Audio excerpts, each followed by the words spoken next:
Hello បងស្រឡាញ់ខ្ញុំហាស្រឡាញ់ខ្ញុំមែនឬអូហូយខ្ញុំសាទសប្បាយចិត្តអីម្លេះទេចាចាបាយបាយ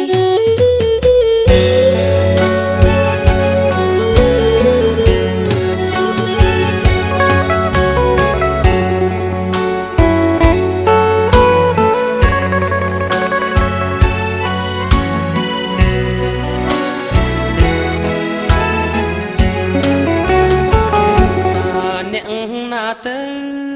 ទូរស័ព្ទមកមានកាយ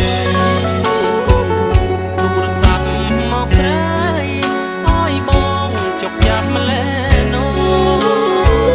ញញឹមទទួលឆ្លើយចាស់ផ្ដេចផ្ដួលទាំងចិត្តត្រេកអរ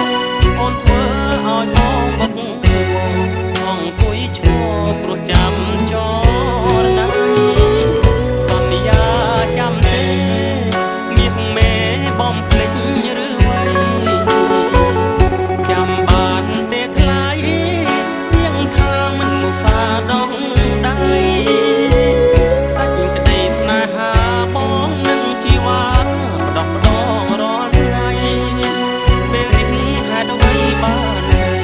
បំភ្លេចសំដីស្អប់បងទៅវិញសំលេងទូរស័ព្ទគេបានប្រាប់សុំស្រឡាញ់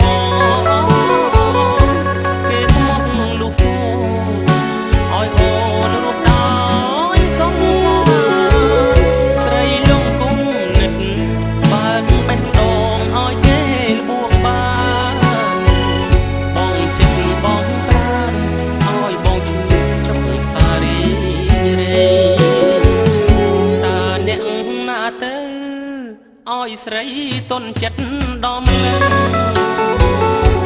នុកក្នុងម្នាក់នឹង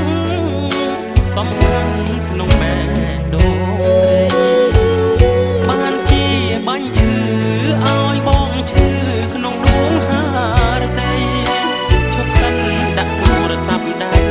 ឲ្យបងនិយាយនៅពីខា